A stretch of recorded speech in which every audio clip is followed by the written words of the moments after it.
各位朋友，跟你们报告个好消息，车子好了，我已经在外面晃了。我去办点事情，帮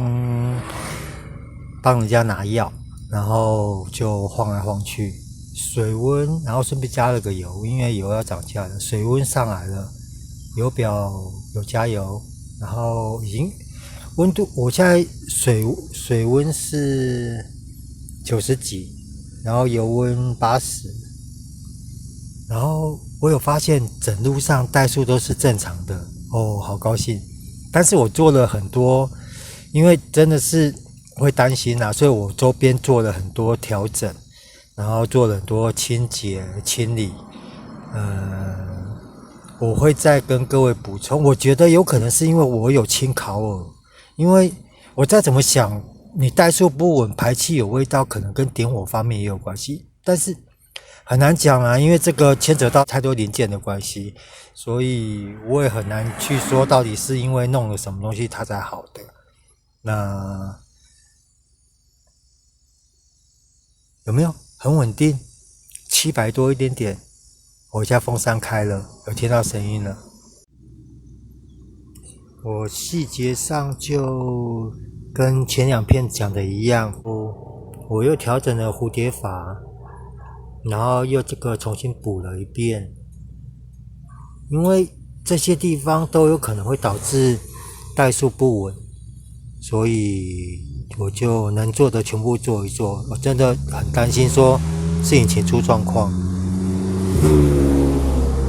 那我最后有线路上我有做了局部的调整，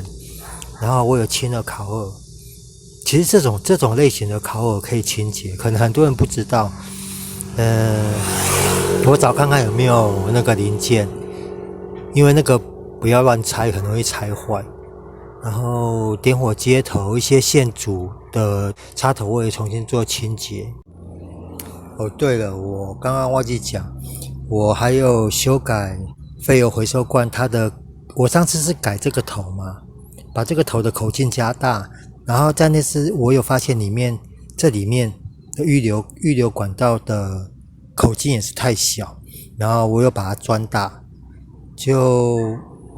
我整个想了很久啦，我到底是什么东西引起的？最主要原因是车子停太久，我觉得这是最重要的原因之一啊。就过期的汽油导致整个引擎系统都不正常，然后加上节气门拆的时候有发现里面有类似有点油渍的东西，所以这个我也有修正，废油回收罐的口径我也有修正，烤耳的清洁、节气门的清洁、怠速马达，然后空气流量计、含氧感知器跟一些线路上的清洁我能做的我都做了啦，所以今天正常，很开心。然后我这两天有机会的话，有开车出来，我再注意看看。那就祝我好运咯，谢谢各位，拜拜。